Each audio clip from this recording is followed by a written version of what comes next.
Some state lawmakers are poised for an attempt to turn New Jersey into a powerhouse for stem cell science. And that possibility has sparked grassroots efforts from people on both sides of the debate.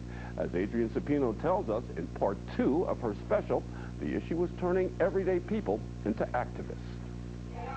Richard Gaskin has been paralyzed for nearly 20 years. As a young disc jockey, he was shot in the spine by a rival. He started making what he calls revenge rap to express his frustration at what seemed a life sentence to a wheelchair. Then he noticed another artist in a chair, Christopher Reeve. It was a commercial. It was about stem cell research. It was like the opening. It's the awareness he brought.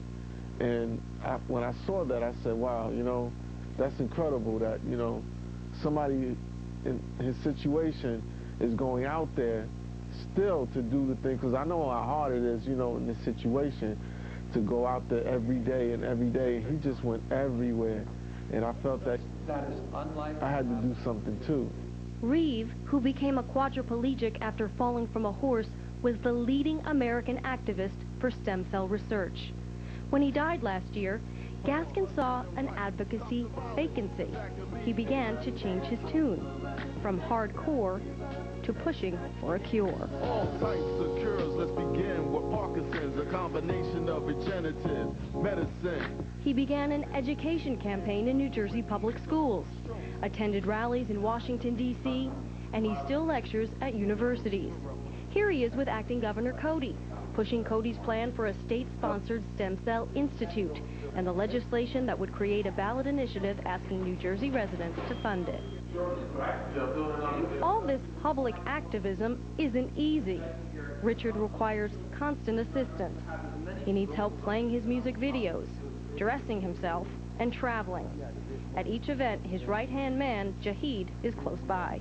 He needs a lot of help. Yeah, he does, actually, but, you know, it's just motivating to me, you know, to see him want to get up and go out in the world and, you know, do these type of things that a lot of people, like in my condition, will never do. Embryonic stem cell research has the potential to cure many diseases. Gaskin is one of several paralyzed New Jerseyans getting political. John Corzine supports embryonic stem cell research. Appearing in campaign ads for candidates that support state investment in stem cell research. Doug is pro-choice, supports stem cell research. In response to these ads, the wife of Republican candidate Doug Forrester stated her husband's new position. He supports stem cell research, even some of the most controversial kind, that which requires the destruction of human embryos. Let there be peace on earth. There is an equally vigorous movement to limit stem cell research. At a prayer breakfast, pro-life supporters called embryonic stem cell research horrific. They believe embryos are the tiniest members of the human family. A doctor, who is also an evangelical, sought to debunk the science. But in only 5 cases, then, did they get the cells to grow and continue.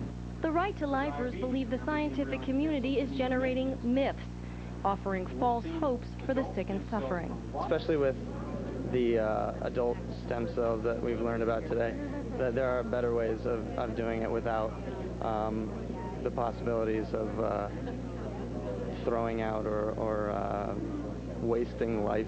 Conservatives, stung by Forrester's reversal on stem cell research, promise a renewed fight against proposals to advance a New Jersey Stem Cell Institute.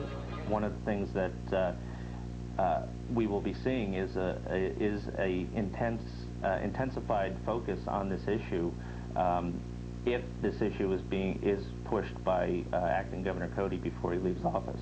The debate will continue in the coming months as both sides seek to influence public opinion, and legislators who could vote on the ballot initiative during the upcoming lame duck session.